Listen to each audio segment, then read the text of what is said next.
Hello, everyone. Welcome to Progress Junior Golf with Live Sport Now and the England Golf Young Ambassadors. My name is Steve Jackson, and this is the property magnate, Ian Waterhouse. How many houses have you got, Ian? I've got one house, property magnet. I've got one house, but we've just moved. So I'm in a new office. Haven't had internet for a while, hence the reason why there would be a slight delay on the Progress Junior Golf podcast. Apologies to everybody, but we are back now, and we're going to be every single Wednesday in the run up to Christmas now, aren't we, Steve? Absolutely, yes. Yeah, you've not had much fun, have you, trying to sort out internet connections with your house, have you? No, I won't name our provider, but I'm sure everybody has problems. Don't know. It's sort of part and parcel of it, unfortunately. But we're back. I've got internet. It's good internet. I'm happy, and I've got a nice little office to work from as well. So I'm even happier, Steve, and I'm happy to see your face as well for this podcast. Very, very looking forward to this one. Good. Right. Okay. Now, this podcast is all about junior golf. It's about the next generation of golfers. It's about getting more boys and girls playing the game of golf. Now, we are coming towards the end of the golf season, and that usually means, yes, exactly. Well, tiers, yes, but also prizes as well, because generally speaking, that's when the prizes are handed out towards the end of the season, and they tend to be done in a final, a grand final, really. But let's look in more detail at this, because organising a junior grand final can be a big deal, because after all, it's an opportunity to finish the season in style, and you really need to get it right. Yeah. Now, over the last month, I've been delighted. I've been working at 3 different grand finals and also another end of season competition. 2 of those I've actually organised myself. And Ian, of course, you've worked at a number of different types of grand finals over the years, big tournaments, both juniors and adults as well. So both of us have got a lot of experience about, the things which work, things which sometimes don't work. But the key thing about this is that try and make it a success. And this process really starts now, doesn't it? We are at the end of the season, but to look at your grand final at the end of next season, you need to get on it now, don't you, Ian? Well, I know, working with a few, obviously, men's tours, as you know, Steve, basically a lot of hard work is going into getting everything ready for the next year already. And not just the grand finals, but the regular season events as well. So it may be November. And same for me, from a broadcasting side of things. I've sort of switched all of my focus to 2024 now, to be brutally honest with you, from a side. I get to sort of November, and it's unlikely something's going to randomly pop up. That's a huge deal for me. So for me, I've switched focus to 2024. I'm building out for that. The tours are. You will be as well for your, Shire's Junior Tour and the things you're involved in as well. Because simple fact is, Steve, you've got to get in early, because we want the golf courses. We want the tee times. And the golf courses need to plan their year as well. And, you see a lot of, I'm involved heavily in motorsport, and the British Touring Car Championship, for example, tend to release they will release their 2025 timetable, believe it or not, their calendar in about May 2024, when their season just starts for 2024. So they're always about 12 months ahead of the game. So not that you have to be quite that far ahead, but you do have to work 6 to 9 months ahead, don't you, Steve? Actually, you're spot on as well, even thinking not just next year, but the following year. So, for example, I've already organised some grand finals for next year, but there are 2 or 3 venues whereby I went to them and said, would you like to hold it? And they said yes. So I'm already thinking, okay, would you like to do it in 2025, you see? So you have to think ahead, if these are happy and willing and able to host your events, don't turn them away, give them the opportunity to in the future. Yeah, absolutely that. Now, look, before we get into this, Steve, let's just do our usual homework as well. This show, it's a podcast, but it's all about you guys watching as well. So please do get in touch if you have a question, or if you at a club that's hosted a grand final want to tell us about your experience. We would love to hear from you. You can do that. We're live across Facebook, YouTube, Twitter, Twitch, and LinkedIn. Best place, though, to make sure your comment is seen is to go over to YouTube. There's a link in the body of this broadcast, take you straight through to the live chat, or you can just scan that QR code just above Steve's head there. If you scan that, it'll take you through to the Live Sport Now YouTube channel, where this is live. Comment in that live chat, and we can show it on screen as well. If we don't show it on screen, don't worry, we do check out all the comments afterwards as well. But we'd love to hear your experiences, whether you're an organizer, whether you're a parent of a child who's played in one, or you're a member of a club that's had to give up its tee times for a grand final, what you think of that. So please do get in touch. We can see the comments. This is an interactive show, so do get in touch with us if you have a question. We'd love to hear from you. Steve. Absolutely. Right, first things first, though, let's cover the latest junior golf news. Like we say, towards the end of the season, so some of the bigger events have been taking place over the last few weeks or so. Start with England then against Ireland, and under 16s international took place at Carlton House over in Ireland. England won the match 15-9. They actually won all 3 sessions. Absolutely, yeah, shouldn't really say that. Sorry, we're completely impartial here, but come on, let us have a win. We've just been beaten in the World Cup final. We're rubbish at cricket, so come on, let us have something. Yes, absolutely. Yeah, why not? Yeah, and South Africa weren't involved, so at least we didn't lose to them. So yes, right. Like I say, England did win all 3 sessions, but the score at the end doesn't give any indication of how the actual competition went on, because, as we remember with the Ryder Cup, on that final day, it got a little bit tense towards the early singles matches, because although Europe in that particular event were ahead, there was always the opportunity the USA were going to come back. Well, like I say, Ireland were behind going into the final day singles in this match. The first 7 matches, though, they actually only lost one of the first 7 singles matches, Ireland. They won 3 of them. So therefore, it was getting down to those last 5 matches. But credit to England, they managed to win 4 out of those last 5 matches and halve the other one. So they eventually won 15-9. Quite a few names which were in both teams have been mentioned a lot on this podcast. So we'll just go through them for you. The England team was Sadie Adams, Ben Bolton, Matilda Santilli, Jack Swift, Annabelle Peaford, Cameron Mukherjee, Mia Ingham, Alex Bowes, Charlotte Norton, Charlie Rusbridge, Chloe Tabard, and Harry Cox. The Irish team was Olivia Costello, Eva Monaghan, Kate Dillon, Finley Eager, Neem O'Grady, Gordon Sillett, Hannah Lee McNamara, Charlie Smith, Molly Campbell, who I know very well, Adam Fahey, Gemma McKeon, and John Dawes. So well done to all those players who played in that match. Steve, just before you move on, of those names that you've listed there, right, make a note of them. Yes. And let's come back in 5 years' time and see how many have made it on tour. I've got a tour card, because I bet it's going to be a lot. Very, very. It's the same names at Chloe Tabard, Ben Bolton. It's the same, the Mukherjees. It's the same names, isn't it, that we keep repeating over and over and over in a good way, in a really good way. And I'm very excited to see how these players perform, because I've seen a number come through in my relatively short time broadcasting golf, the likes of Dan Brown and Marcus Armitage all making it on tour and going on to win as well. So and Richard Mansell I know very well too. So it's really nice to see the next crop coming through, and I'm very excited to see how many of those names. And I must say as well, when it comes to competition, I love the Ryder Cup. I love you know me. I love that sort of match play format. That for me, that's where it's at in golf. But I can handle losing to Ireland. I like Ireland, and I don't mind losing to them. Just don't want to lose to the Americans. But I'm glad we won anyway. So. Yes, absolutely. Yes, no, you're right, and it's great. At the end of the day, those Irish players will be representing Europe, hopefully, in years to come in the Ryder Cup. 100%. So they will be our teammates as well. We'll definitely absolutely. Be Sorry, I have the Sol Home Cup as well. We have to say as well if they go on to pick up the fish. Yep. Right.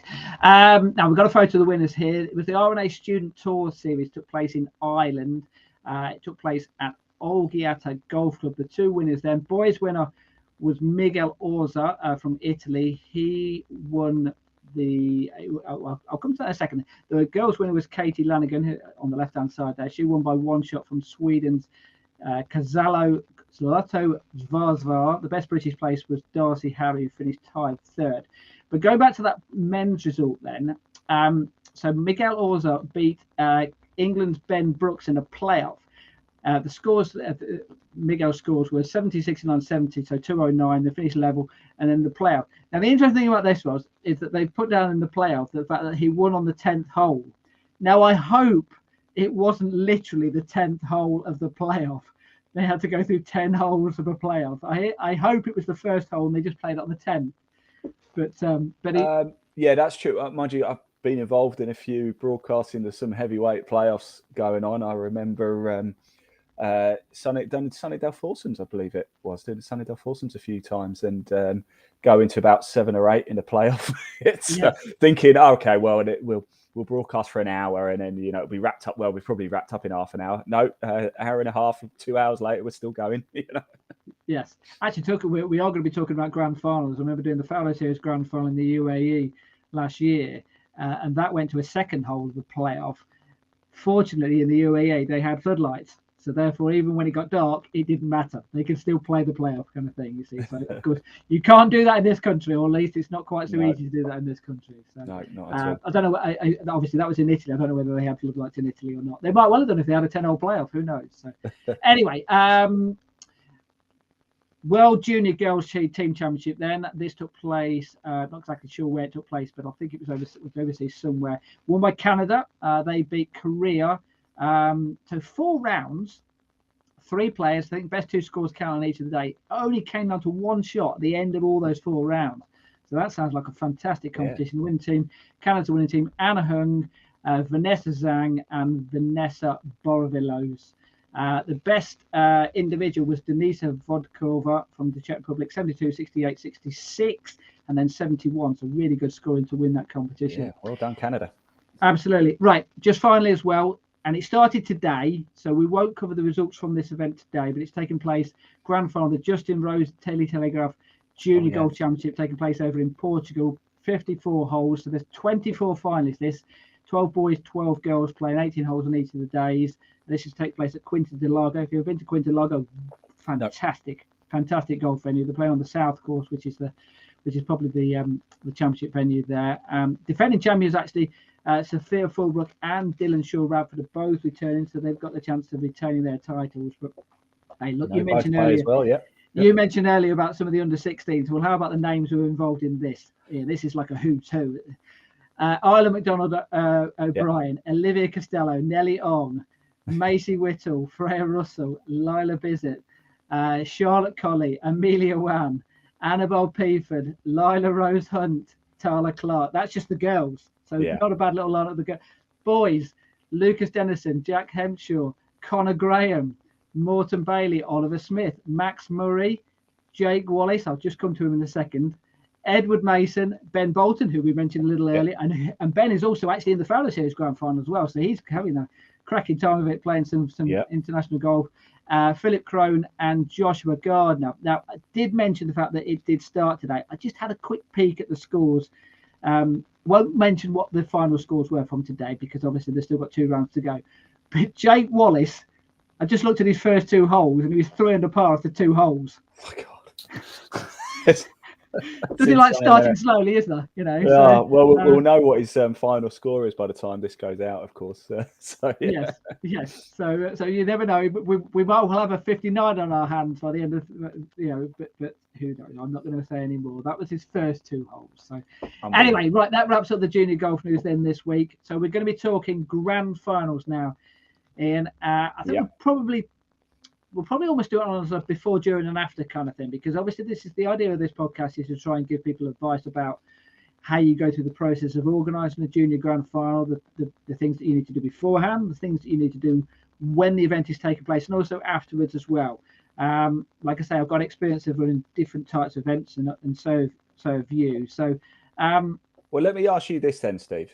If that's and that makes sense, you know, like a good book, isn't it? There's a start, there's a middle, and an end. So let me ask you, because you've actually organised events. I've just broadcast them. I've been to a number of grand finals, and you know, it's been great, but I've never actually physically organised one as such. So when you organise a series, shall we say, a number of competitions, do you work backwards? Do you think, right, here's 12 months of the year, I want my grand final to be in October or November, or, you know, middle of October, let's say, for argument's sake. Then do you work back and think, right, this is how many tournaments I need, this is the qualifying criteria, off you go? How do you do it? Yeah, pretty similar. You have to, because you have to start with your final date, because that, as we've mentioned, is your grand final. That's your date. You want to make sure that you get everything right on that date. So there's not a great deal of point in putting together a whole series of events if you don't have the actual venue, or you don't have a date for the final, because, you know, you'd just be scratching around trying to. And of course, you've got to get everything locked in, haven't you, beforehand, because you can't announce it. You can't get people to sign up to come play in your tournaments and then release the grand final date later, and they've won all the tournaments that then can't make the grand final because you didn't announce it until too late. That's it. Yeah. Of course, the irony about that is as well, when you're trying to organise a venue and you're saying, right, okay, let's get this venue, let's get this date. That venue then turns around to you and says, okay, what's the process to get to the final? And you turn around and go, I haven't actually got any venues booked yet. You know that. So you obviously have to have an idea in your head. You need to. So say, for example, realistically, as we well know, US Masters is generally the start of the golf season. So you know. No, Steve. Sunningdale Foursome. Sunningdale Foursome. Sorry, yes, yes. So okay, so late March is your start of your golf season, basically. So there's not a great deal of point in putting things on before then, because realistically it's not going to be a handicap qualifying. You want your events to be handicap qualified more often than not. There are exceptions to that. There are tours, junior events in particular, whereby they don't have handicap qualifying events. For example, they play off 4 tees and age related, so that there are, you don't have to go down that route if you don't want to. But you obviously have an idea. Let's start in March, April. Let's work our way through, and let's have a grand final, which may well be, let's say, late September. It could be end of the summer holidays, late August. It could be in October, something like that. But then equally so, you don't really want to finish 2 or 3 days before your grand final, because obviously, you need to set yourself a little bit of time to obviously organise that grand final. So generally speaking, I try and think start April, finish late August, mid-September, and then with a view to having the grand final then perhaps 2 or 3 weeks after that. Well, let's put this out there then, Steve. People watching right now, particular parents as well. Does that work for you? What do you find at a current structure? Do you like it? Do you like a big gap between events, or do you like them to come in quick succession? We know, obviously, with Faldo series, they're limited to school holidays. So we know, obviously, you've got a busy period during the summer school holidays. And then there's sort of 6 weeks in between events, isn't there? When they have, I know there's one normally starts in Easter, doesn't it? And then sort of one in the half terms, and then like it's almost 5 back to back, isn't it? Over the course of the summer holidays, you are limited on times. That's got to factor. I mean, the school holidays, certainly for junior golf tours, imagine the school holidays kind of dictate when you can run your events, really, unless you can somehow get lucky and do something on a weekend. But I mean, good luck with that. And you also have to factor in who your players are. So who's going to be playing in your events? If your events are targeted at, let's say, as the Faldo series is, elite golfers, then there's no point whatsoever trying to put on a grand final or any of the events during the year which clashes with your English Championship, your R&A Championship, your major championships, because generally speaking, you don't want to give those kids whereby they go, which one do I play? That you want them to play in both. Yeah. So therefore, you obviously have to schedule an event. Now, the good thing about England Golf is, and the other national bodies, and to a lesser extent, but even more so, same as well, regional bodies as well, the county bodies, they put their fixture list out now. So now, right, that's the date of the Reed Trophy, that's the date of the McGregor Trophy, that's the date of this, that's the date of that. So okay, avoid those dates in your diary. Try and find gaps so that the Champion of Champions, for example. So for those who aren't aware what the Champion of Champions is, all the golf courses in England will have a county championship, men's championship, senior championship, ladies championship, junior championship, and then they have a Champion of Champions whereby the champion of Oxfordshire, the champion of Leicestershire, the champion of Lancashire, the champion of Cheshire, whatever, will then go to Woodall Spa and play in the Champion of Champions event. That, generally speaking, is on a weekend, normally the second week in September. So if you are trying to get the best players to play in your event, then if you pick that weekend, then you might lose your very best player. Yeah. You might only lose one, 2 or 3, depending on how many different age categories go to that championship. And obviously, I'm talking about the junior here. He may well win the men's championship. So he may well be the men's champion playing in that event as well, you see. So you obviously have to bear that in mind. And there are inevitable clashes whereby, look, if you're only losing one player and you've got a field of 80, 90 playing in your grand final, then you can turn around and go, okay, I can cope without, with missing one. If suddenly there's 15, 20 who are going to be playing in another grand final elsewhere, then you think to yourself, no, I need to find a different date. So let me ask you this then, Steve. Right. So far we've covered off.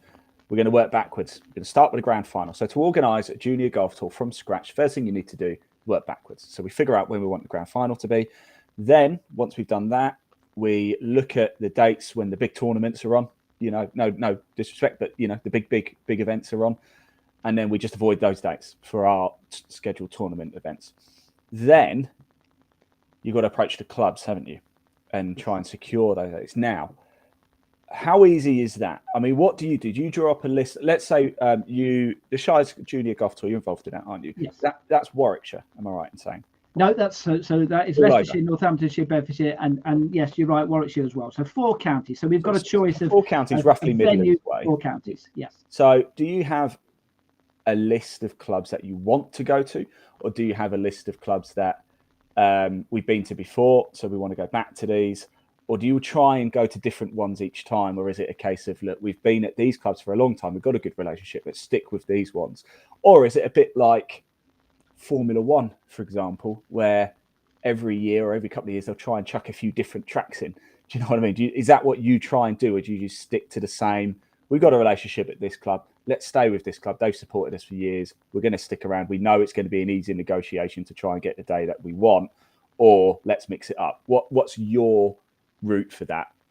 So it's a good point. And actually, you use the example there of Formula One. Well, the last event of the Formula One season now is Abu Dhabi. Yeah. Whereas in years gone by, it Brazil, Japan, exactly. You see, so they have changed it around, and that's what you have to think of is that what's the best way of going about it. So you use the example there, the Shire Junior Golf Tour.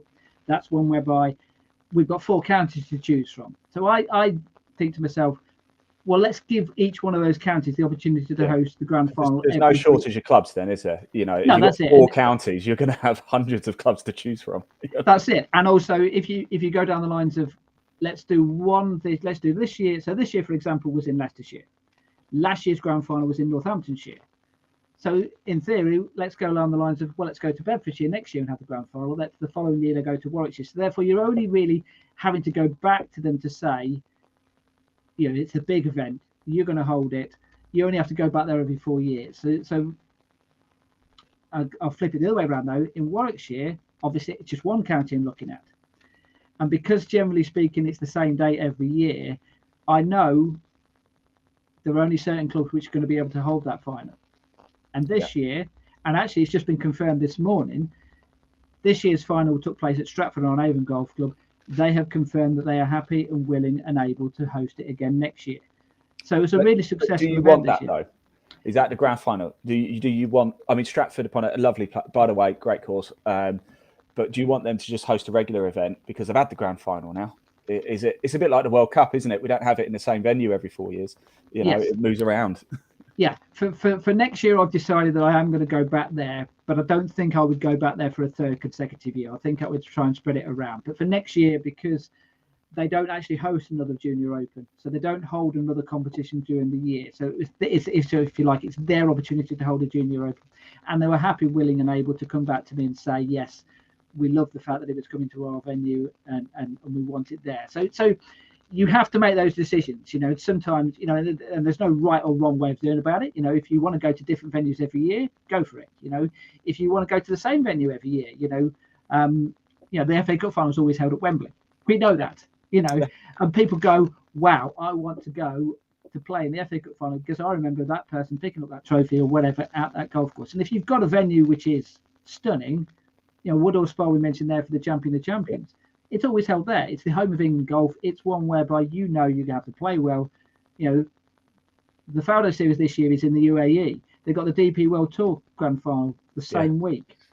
So they did the same thing, you know. So there's always that whereby you can go back to the same venue or you can change it around. It can work both ways. Do you then, Steve, seek the advice, because you've also got a database of all of the kids who have entered each year, and you know a lot of them will be eligible to play the next year and the next year. So do you seek recommendations from parents? Do you go out and ask them, you know, would you like us to go to different venues? Do you do like polls, surveys to the parents at the end of each season? What did you make of the tour? Would you like us to go to different venues? Were you happy with the grand final venue? Because they're the ones essentially who are paying for this, aren't they? It's the parents. And I know the kids are playing.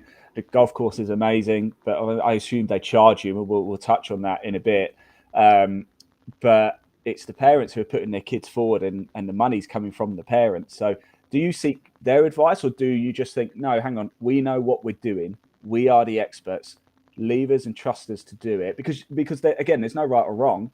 Because the parents might say, well, come to this course because it's 2 miles from my house. Do you know what I mean? So their opinion might be a little bit biased, whereas, you know, you are the expert. So is it a case of we will do what we know is best for the kids to play the most competitive golf and make it a challenge for them to help them grow?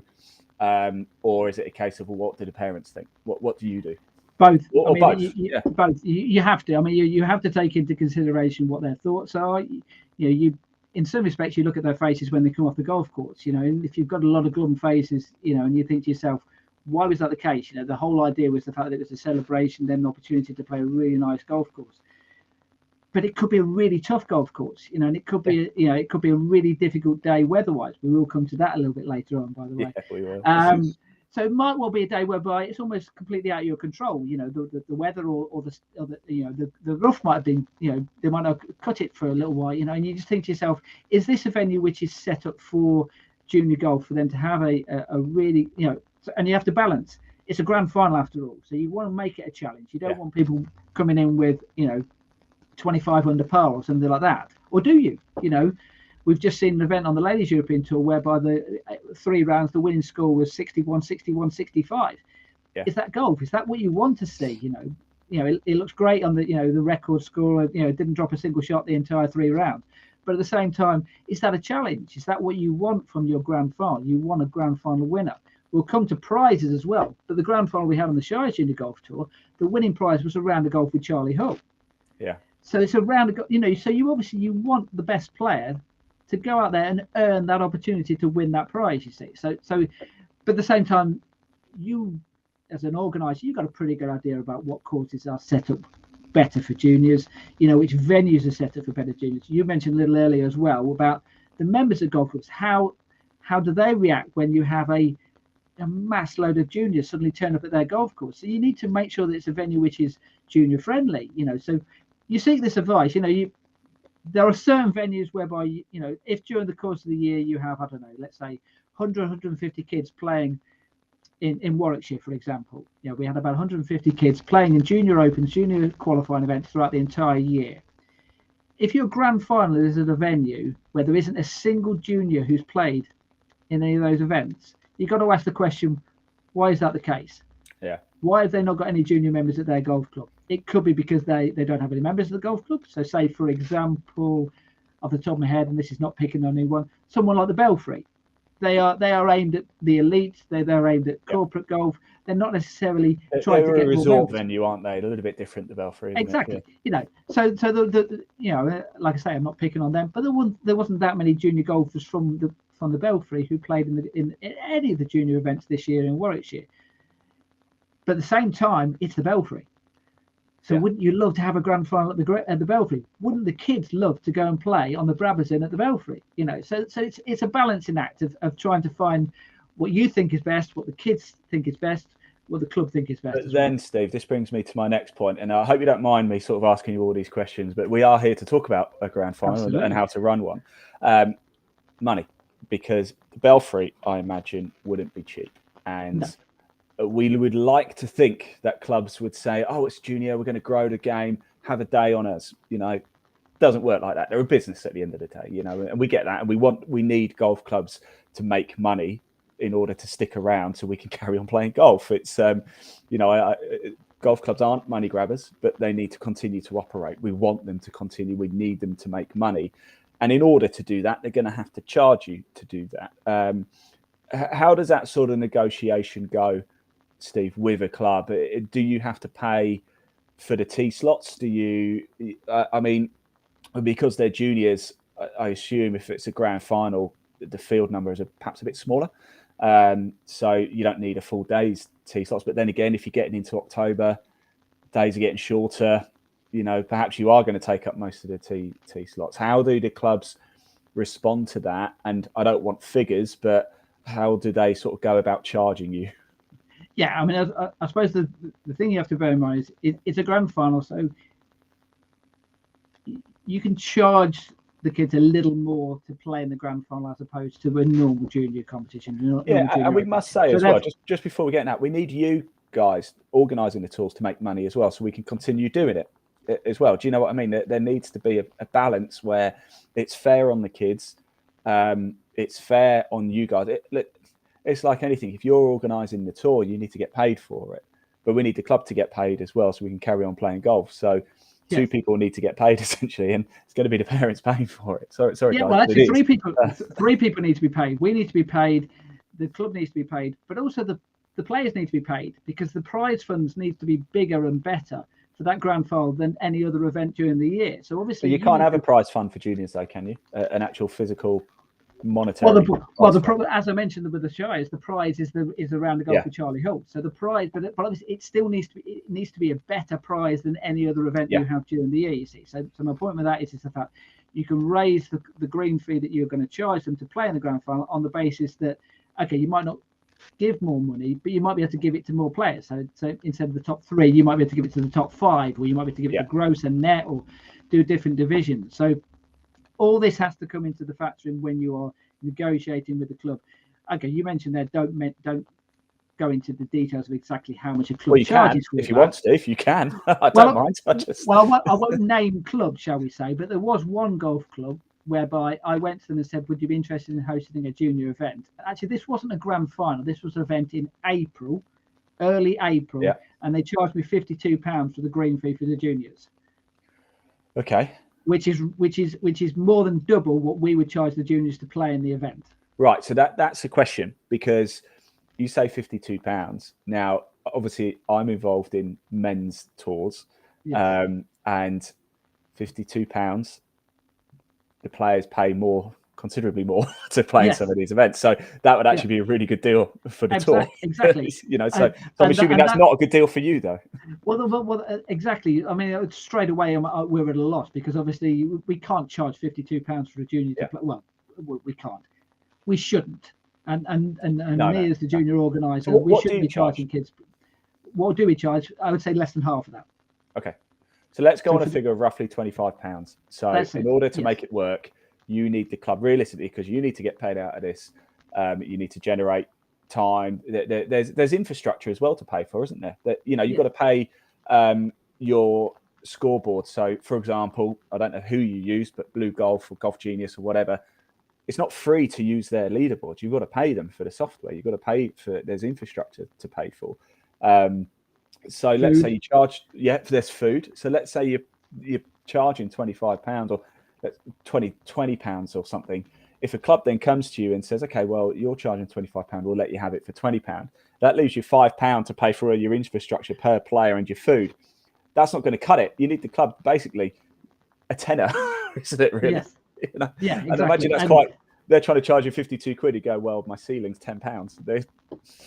Yes, exactly. And that's where you come in, Ian. That's where we bring in someone from the media and we say, okay, and also you play a little, you have to, you say to them, look, this is for junior golf. We're not here to make money. How on earth can we make money when we're charging £25? Exactly. So no one, I'm stretching it. Very, very few people involved in junior golf make money out of junior golf. So therefore it's not a profit thing, is it? It's not a profit thing. It's a longer term thing. I think with this, there might be a small bit of leftover. We're talking petty cash money, aren't we? Like we are talking entry fees of £20 to £25. And then you've got to pay green fees out. You've got to pay green fees out of that to get them on the course, and food and prizes. You're not going to be rocking up in a Bentley next event, No, absolutely not. You see, so these are the things but you then say to them, okay, so you're going to be out there, you're going to be promoting junior golf. We're going to be pushing to try and get more juniors into the game. So you would hope that clubs would accept that and go, yes, we want to be part of that. Then we turn around to you, Ian, the media, and we say, right, we're going to get some media coverage for you. This is going to be positive coverage for you. This is going to be something which is going to get your name out there to say you are helping the game of golf. You are helping develop the game of golf. So we will give you free media publicity. You as a media company, for those people who are generally speaking, we don't pay media companies to come across. I know you get paid a fee for covering and doing the video coverage and things like that. But, we can send an article off to newspapers, magazines, internet companies, things like that. Generally, media coverage is free to get, kind of thing. So as long as you do it properly. So therefore, that's what we can turn around to the club and say, look, we're going to give you some proper positive media coverage, but all you need to do in return is be a bit kinder on the green fees, be a bit more accepting the fact that you are going to make a loss on this. And that's a difficult sell. You have to be a good salesman to turn around to the club and say, though, if clubs are savvy, Steve, they shouldn't make a loss. And if there are any clubs watching this, I'm not teaching anybody to suck eggs or how to run a business or anything like that, because I imagine a lot of clubs do this. One club who do this very well is Dunstanburgh Castle. As we know, from Fowler Series, they've hosted the North East Faldo series for a couple of years. Now, what they do, and this is a way that clubs can do it, they actually give their tee slots, and it's over 3 days as well, for free. With the practice day as well, with the practice day for free. Okay, they don't pay for it. Faldo series don't pay for those tee slots. However, the deal is that Dunstable can sell sponsorship per hole. Okay, so what they do, they charge, I don't know what they charge. Let's call it 200 quid, for example, to local businesses to sponsor a hole. Now, there's 18 holes. 18 times 2 is £3,600. That's quite a lot of money. All right, that's a good deal. They don't stop there, though, because Dunstable are a very social club. They then run their own hog roast, and they do it, you know, and then they do drinks at like £1 off. Do you know, it's stuff like this. So you actually end up spending a fortune when you're there, and they get it just right because their bar takings, they might take a hit on green fees, but their bar takings are doubled for the day or quadrupled for the day. So where they take the hit on the green fees, they make that back and then profit on the whole sponsorship. And then instead of taking £1,000 through the bar that day, they take £4,000 through the bar. So actually, Dunstable make a fortune from hosting junior events. That is the way to do it if you're a club. Now, yes, it takes a bit of time. It takes a little bit of management. However, you're getting people into the club that have never been to your club before. Now, if you're sensible as well, you get people going around saying, what do you think of our club? Look, can we get your email address just to invite you down for a free round or a free 9 holes of golf? And then you get them in and they play their free 9 holes. And then of the 50 people who've come played, if 2 sign up, brilliant. Do you know what I mean? That is how you market. That is how you do it. And then it doesn't cost the junior tour any money whatsoever. But you can maximize it as a golf club. And that, for me, is the model of how to do it if you're prepared to put the effort in. And also, if you work with the right junior organizer, the junior tours, they're accepting of that. If a club is willing to host your grand final, they'll turn around to that club and say, we have no issue whatsoever with you putting leaflets out there and promoting your golf club to these juniors. Within reason, you don't want juniors turning up and going, I want to join this golf club, and it almost feel like a bit of a poaching episode, from the host club to try and poach juniors from other clubs. But at the same time, it is a way of them saying, this is a golf club you want to come and play. This is the kind of welcome you got. And you mentioned there about making money through the bar. Let me tell you that the 3 grand finals that we've held in Warwickshire have been at Coventry Golf Club, the last 3, Coventry Golf Club, Handsworth Golf Club, and Stratford-on-Avon. And all 3 of those, I've spoken to the bar staff afterwards, and all 3 of them to a man have said, this is the busiest clubhouse we 100%. Have seen for a long time. Because don't forget, you don't just have 50, 60 kids. Guess what? You have 50, 60 parents as well. So you suddenly have it, and it might not just be the mum, it might be the mum and the dad, and it could even be the sister as well. Listen, you've got these parents on your venue for at least 5 hours, at least, probably longer. They will spend money. They will. They are not going to sit there for 5 hours and not even if it's just £10. Yes.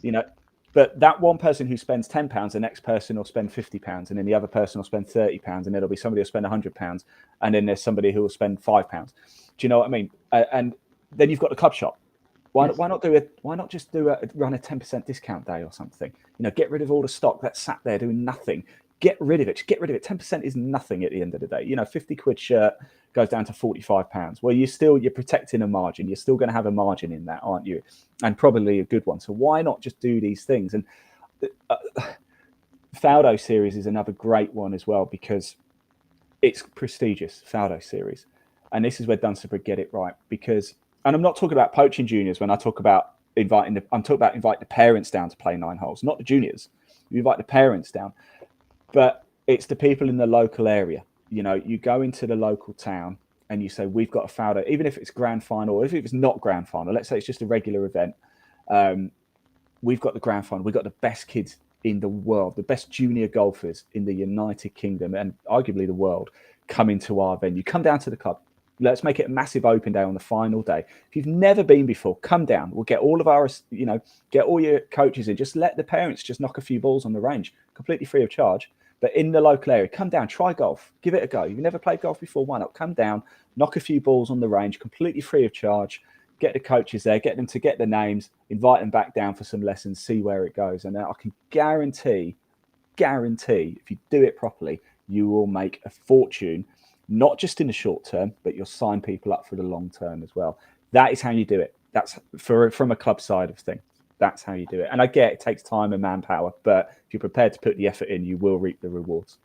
But it comes down to, like you said earlier, about selecting your venues of not just picking the venue which is good for golfers, but also ones which have got a little bit of foresight. The ones who realise actually we can gain out of this, And I named Dunstanburgh for a reason, because I know Stuart won't mind me saying, Stuart Imson up there, very forward thinking, gets it. He just gets it. He knows what he's doing, and it's not just about, oh, all right, I need to make a green fee. It's about the additional revenue that comes in, because you look at a golf club, 9 times out of 10, they've got a shop, they've got a bar, and then they've got green fees, and then they've got a PGA Pro for lessons. So you've actually got 4 revenues of income. Somebody who comes into your club to play around a golf, they're paying the green fees. They're probably going to pay at the bar as well. They might buy something from the shop. Well, I'll tell you something. Everybody who's coming through to play a round of golf should be spending 3 times at your golf club. Who doesn't have a pint after a round of golf? Yes, absolutely. Yeah. Well, not if you're a junior. Yes, of course. Yeah. Now, actually, you mentioned drink there as well, food as well, which does come. That's also something whereby, do you make that part of the package as when you are organising the grand final? Well, do you have to? My way of thinking. Because I would say yes, but I don't know. Well, my way of thinking is two ways. One, because you want to make a full day of it. If they've just played a round of golf, then food really needs to be part of it, because they've spent 4, 5, 6 hours there already. Give them food as part of it. As a regular events during the year, that doesn't necessarily form part of the package for a regular event, but for the grand final it does. Also, it kills time, because if you've got a gap between that first group coming in and that last group coming in, it could be 2-3 hours. So therefore, you've got the opportunity whereby sit them down, have them to eat, chill out, get them the opportunity to chill out, in the sense of it kills a little bit of time. It means they're sat around the clubhouse, means the parents might want something to eat, so therefore the club can get some extra revenue through selling the food or drink to them, you see. So, but it gives you the opportunity then to stick around, and then you can do the prize presentation to everyone. Hopefully, if they can all stick around, and that's something which I'm quite proud of. The events that we have done is the vast majority of the players have stuck around for presentations. Yeah, you've been in these events before, Ian, both adult, junior, whereby. How many people really stick around for that presentation at the end? I won't name the event, but I remember doing one event, and clubhouse was pretty much empty. Yes. And I'll never forget it. 20 minutes after the event had finished, me and my cameraman were the only people in the clubhouse. Yeah, and it was a shame, and that's not. I actually put that on the club, not the event, because they'd done the presentation, and the presentation was half empty anyway. But they'd done the presentation. But I couldn't believe it. It was a beautiful sunny day, and me and Leon, my cameraman, we were the only 2 in the clubhouse. And they were like, "Well, what do we do now? Yeah. let's have a sandwich and just go, I guess." Yeah. So this comes on as well to what incentives do you need to give the kids, the parents, to stick around? Prizes, is it? That's the one whereby if you. So I make sure that with my grand finals, every player gets a prize. So you can go down the line. I've done it before, whereby you give them the prize before they go out. So, for example, you might give them a ball, a bottle of water, or something like that before they go out. But I tend to give it to them when they come back in. Their reward is for completing the round of golf, handing in the scorecard, then they get the prize at the end. And I've done it slightly differently. I don't know anyone else who does this, but to me, it works to perfection. And that's that I do a calendar of photos of each individual golfer. Like that. Well, you're a photographer, Steve, as well. We must say, if everybody doesn't know, Steve, you are a photographer, so you've got the means to do that, haven't you? Yes. So I do an individual calendar of every player. I love that. That's a really good idea. This year in Warwickshire, we got Andy Sullivan to sign all of them. Oh, so we got a tour pro to sign all of them. So last year I gave them a calendar. This year I gave them a signed calendar. So and that's another thing which we probably need to come to. How do you make it better the following year? And that was my way of making it better for the following year, is not only do you get a calendar, because obviously by then they had an idea that they were probably going to get their calendar.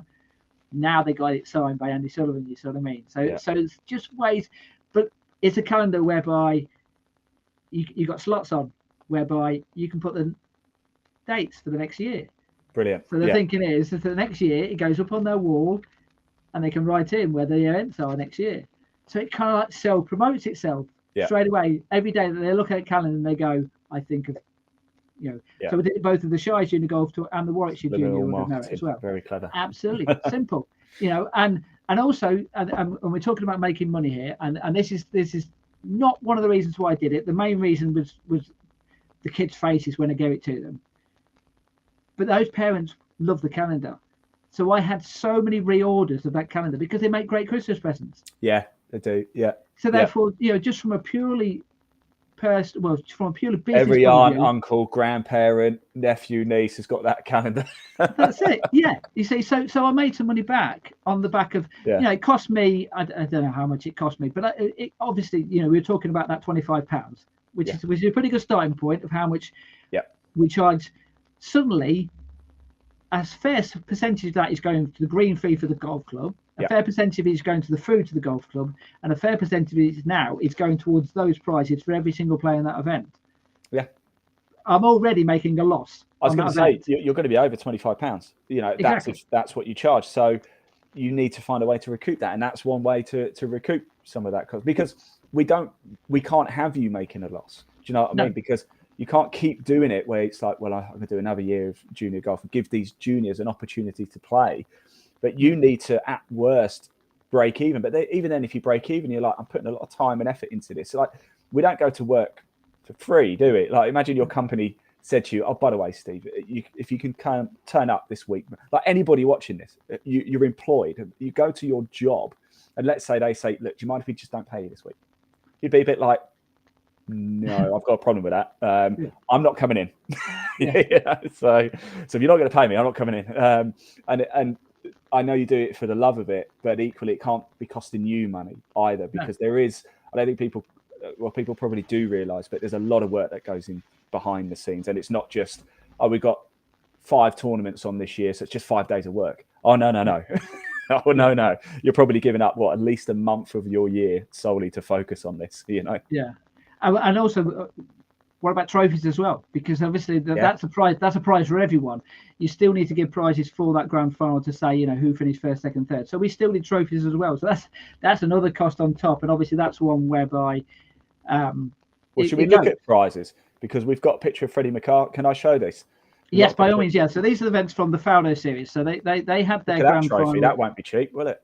No, exactly. And you can go down the line, so you can try and go with the glass trophies and things like that. I know the Fauno series, obviously, as you see, the British Junior Golf Tour as well. They've made a big deal of the fact that they get really nice trophies. They basically want their thinking is the fact that when they're sat on the trophy on the mantelpiece at home, they want their trophies to look better than anyone else's. And I kind of get that, and they're right, kind of thing. My personal point of view is I just want the kids to enjoy their day, and if they have something at the end of it, then great, kind of thing. A trophy is important, Steve, because you win a trophy. Yes. Well, every sport's the same. Doesn't matter what sport it is. If you win a Formula 1 race, you win a trophy. You win a FA Cup final, you win a trophy. I wonder as well, because a lot of events as well, they say, but you can't take the trophy home with you. I wonder with other sports whether Lewis Hamilton or Max Verstappen is allowed to take home those trophies which they pick up. I know for a fact they're not. They don't give it back, but the team keeps the trophies. Right. So, for example, like Red Bull, Max Verstappen's won pretty much every race this season. Yeah. He obviously gets the winner's trophy, but all of the official trophies that Red Bull win, because it's a team sport, they go back to Milton Keynes in the factory. Now, a lot of drivers then get replicas made if it's a particularly, like Lewis Hamilton won his first British Grand Prix. Yeah. Got a replica made of that British, but it's not the original. The originals are kept by. I mean, there's enough money in Formula One that they can. Yeah. Do you know what I mean? Formula 1 to junior golf is slightly different. I mean, it's like we don't quite have the same amount of money as Formula 1. So yeah. But it's the same. It's the same in football. Yeah. The FA Cup, the original FA Cup, they don't get to keep it. No. They get replicas, but they don't get to keep the original. Same World Cup. You don't keep the World Cup. No one keeps the World Cup. However, I think if you win if you win the World Cup 4 times, you actually keep the official World Cup, and then have another one made. Yeah. It's things like that, isn't it? But golf, of course, the green jacket. Yes. Jacket, isn't it? I mean, really, if you think about a green jacket, the monetary value of that, 100 quid. Yes. Do you know what I mean? But it means so much more. But it's actually priceless, yes. isn't it? For Augusta National to get that green jacket, 100 quid maybe. Actually, just on that point as well, with the Warwickshire, we hold a junior order of merit. Actually, this is a point we need to make as well. So the grand final as well, the way I do is I run an order of merit during the year, and that finishes before the grand final. And the grand final is a standalone event. And the beauty about doing that is it means you can give all the order of merit prizes out at the grand final, and the knowledge that you know who's won them. So therefore you can get them, you can get their names put on the trophies, you can get their names put on whatever. I actually did shirts with them with their names on the shirts.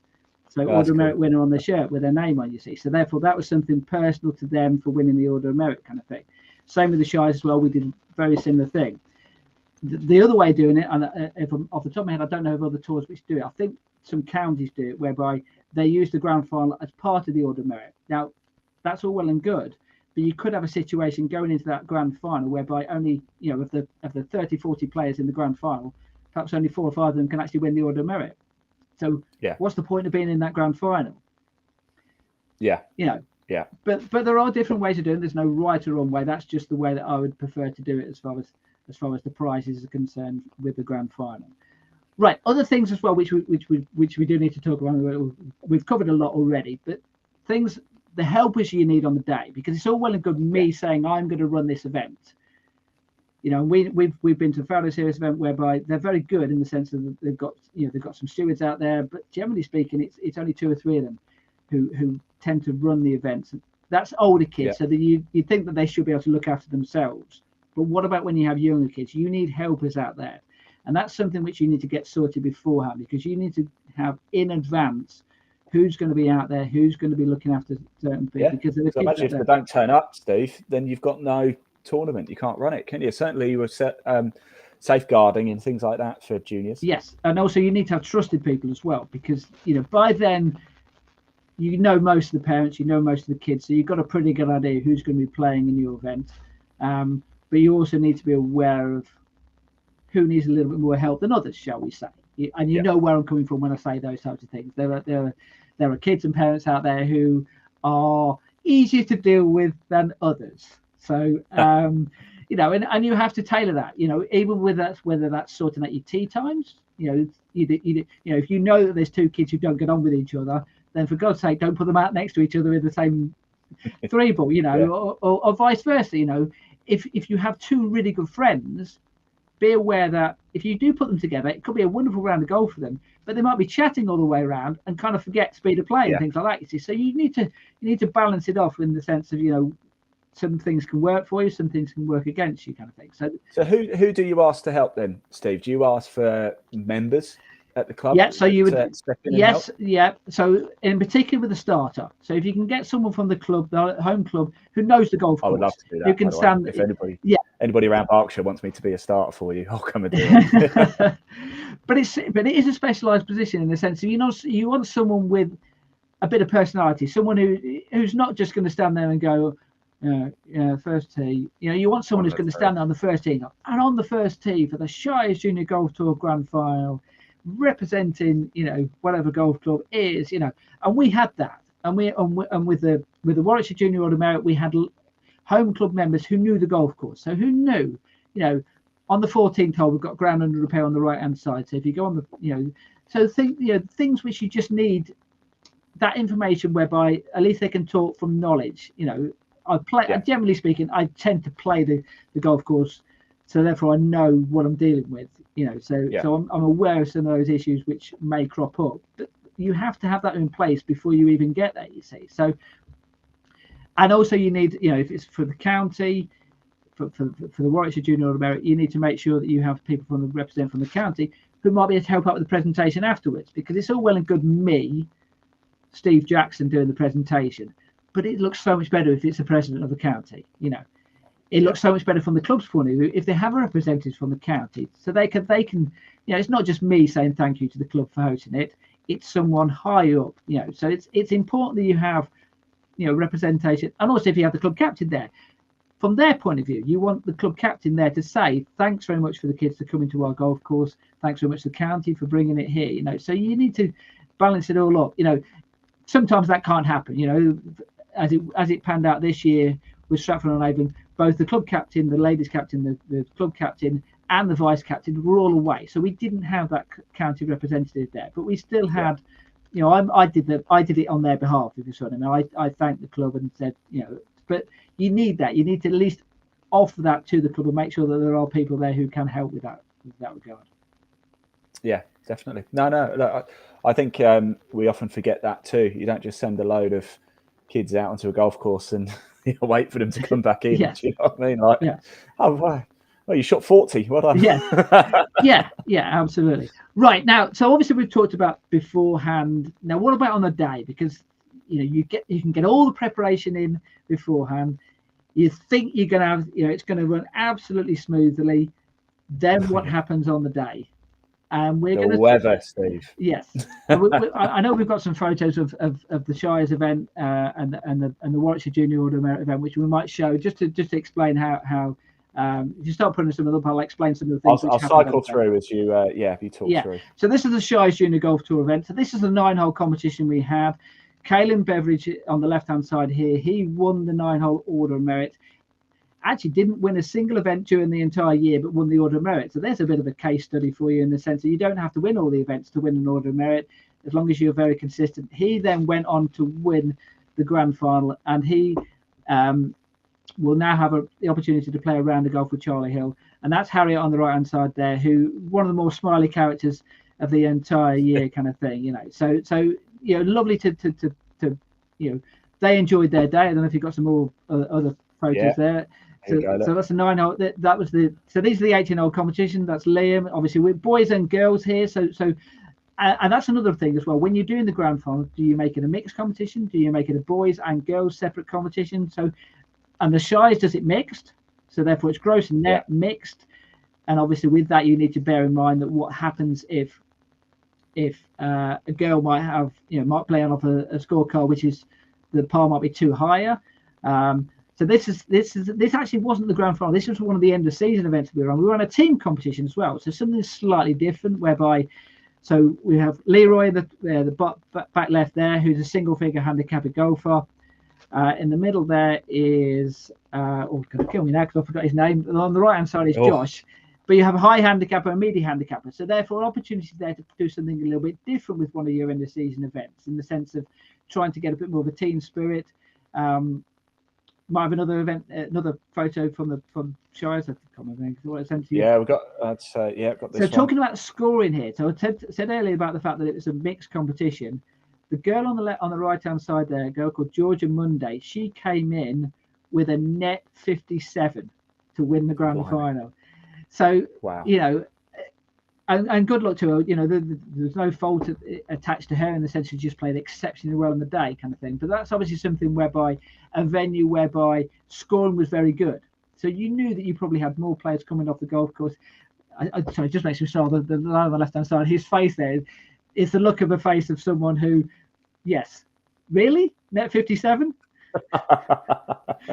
But no, we've got one more. We've got one more picture. We've got one more picture there. Okay, now the interesting one about this one is this was an event for a mini tour event. So this is one whereby we send the kids off in the grand final playing off forward tees. So golfers really. So Wyatt, the one on the right hand side there, I think he's only 5 or 6 years old, kind of thing. So you want to give them the experience of playing in a grand final, even though realistically, you know, they're not good enough to, if you follow my logic there, in the sense of, but you want them to feel the opportunity to be part of a big event. So in Warwickshire, for example, we organised a 9-hole grand final as well, and we invite anyone who played in any 9-hole competition throughout the year to play in that grand final. So it's just ways of whereby giving them the opportunity to play in the big event. I think that's all the events from the Shires there. We might have some photos from the Warwickshire Junior Order Merit Grand Final as well. So once again here, the lad on the left hand side is a lad called George Cornell. He won the grand final. So his prize. So we said with the Shires, the prize was a round of golf with Charlie Hill. His prize, and actually it will be on Friday this week, he gets the opportunity to play a round of golf with Fliss Johnson. Ladies European Tour prize. Yeah. Josh Gardner there on the right-hand side, and you might remember Josh was mentioned in the news earlier. He's a player who's playing in the Daily Telegraph Grand Final. Now, he won the gross category in this, but because he's playing in that Grand Final, he can't play with Fliss later this week. But when I'm saying about the Grand Final, so we mentioned earlier with the Shires, whereby you had a 6-year-old playing in it, and with the Warwickshire, we had 9-year-old players playing in it. Josh is a +2 handicapper. So you still have to cater for those golfers who are seriously, seriously good golfers. Yeah. So you obviously have to try and find venues and try and find an event and the way that you tailor an event whereby it does cater for those players who are very good, but at the same time, the younger players, the ones who aren't, the higher handicappers still feel at home in those types of finals there. Yep. Girls category there. So two girls, actually the girl on the right-hand side there is a girl called Arisha Virik. Her sister, Ariana Virik, has won the opportunity to play in the Ladies European Tour event. Nice. And it would have timed in with this event, but as it's panned out, the invite was for later on in the year, so therefore she could play in this event. But once again, same type of thing. As someone who organises this Grand Final, one of the things I'm quite proud of is the fact that, generally speaking, the people when the invites went out, they all said yes, we want to play in it. And Ariana had the opportunity to play in the Ladies European Tour event. Now, what do? Do you turn around and say, no, we want you to play in our Grand Final? Do you want to play in the Ladies European Tour event? Well, obviously, I'm just delighted the fact that she had the opportunity to play in the Ladies European Tour event. Couldn't play, so played in my event. So once again, you have to say, we must be doing something right in the sense of, she wants to play in our event. Yeah. I might have one more photo from that. So once again, this is actually, we got the. Yeah, so this is the 9-hole category. So these are the ones who are the higher handicappers, the ones who, I think the lad on the right-hand side here, I don't think he even had a handicap. So it was a case of just giving them the opportunity to play in events, to give them the chance to gain a handicap. You say there's one more photo to come. There it is. Yep, and that's the girls once again. So Amelia on the right-hand side, she won the 9-hole category, so she will have the opportunity to play with Fliss on Friday as well. So giving the younger players as well the opportunity to play with a top player. So the interesting thing is Ariana will be playing with Fliss. Same with another girl who plays off, I think, around about 30. And there you've got Amelia there, whose handicap is 54. So 3 players from completely different scales will have the opportunity to have a round of golf with a top player. These are the prizes. Yeah.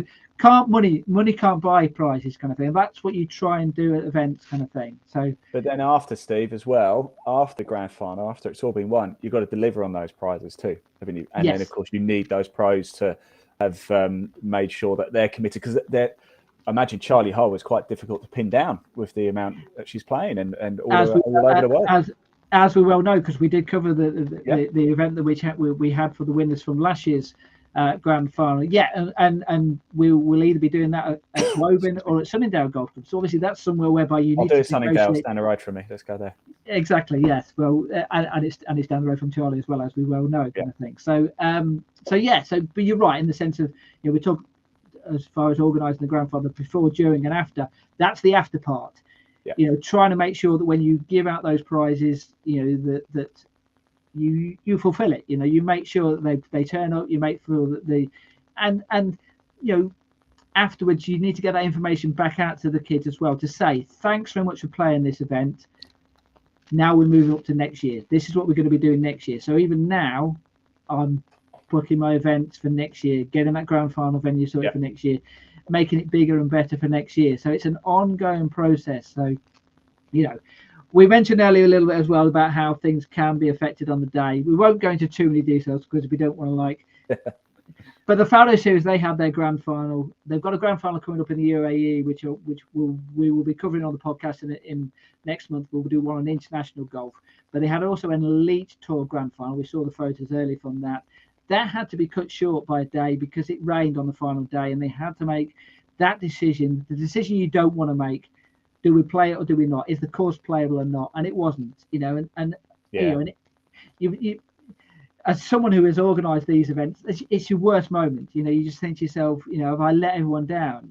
And inevitably there were some parents, some players as well who were really disappointed. Some of them had come over a mile into playing that event. But as an organizer, there's a point whereby you just have to say, unfortunately, I'm going to be the bringer of bad news, and well, we credit to Matthew. We had it with Faldo, didn't we, at Scotland that time? There's just not a lot you can do. He had to. The safety of the children was the priority. Yeah, and in Scotland it was fog, so obviously you had the issue whereby guys and girls who can hit the ball 300 yards, you can't hit shots into the fog and just hope that it doesn't hit anyone. And down in Bristol for the event that they had, it was a case of, it was a very hilly course, and obviously wet underfoot on the greens.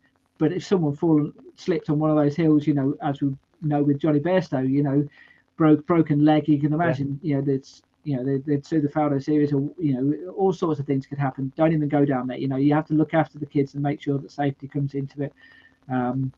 But yeah, so that's running a grand final. It's not easy.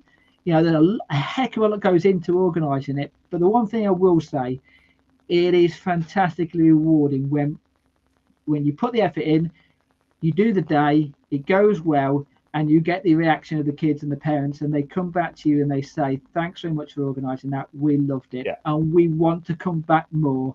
We want to play in your events next year. And that's when you go, I'm doing something right here. I'm doing something right. The club's doing something right. The county organiser doing something right. The junior tours are doing something right. And you know that you're making a big effort and you're getting it right. And that's what, I'm hoping that if there are people watching this, clubs, junior tours, junior counties, whatever, that's how you do it, and that's why you do it. Brilliant, Steve. Very well said indeed. And thank you to everybody for watching as well. I hope that gives you a little bit more of an indication of what goes into it and the hard work that people like Steve do. I just turn up the camera and talk about it. You do the real work. No, but we all play a role, and the media plays a role as well, because we can all put on an event, whereby it could be.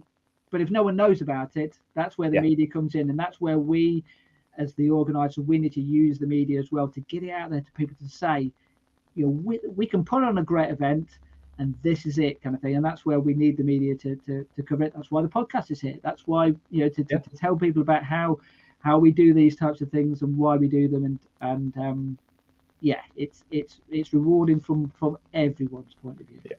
Well, Steve, but we will. Good news for everybody. We're back in 2 weeks, right? Yes. So the next podcast, we're going to be covering girls golf. We've got a meeting tomorrow with some girls, England golf. They've got a regional meeting. It's going to be fascinating because there's a former British Open winner who's going to be at that meeting. Nice. So a major winner. So hopefully I'm going to have a chat with her, and hopefully we'll get her on the podcast, or if not, we'll get some people from that meeting on the podcast, and we'll start talking about girls golf, possibly talk about girls golf rocks in particular, because that's something which England golf I know are certainly pushing. So it'd be good to do a little bit more. I know we did do girls golf last year, but I think it's a subject which we probably need to cover again. So we will be covering that. We've got one on international golf, which we will mention, and then we've got another couple as well between now and the end of the year, and then we'll have a break over Christmas. Righty-o, Steve. Well, I guess that wraps it up, and we'll see everybody in 2 weeks. Absolutely. Bye-bye. See you soon. Thanks a lot.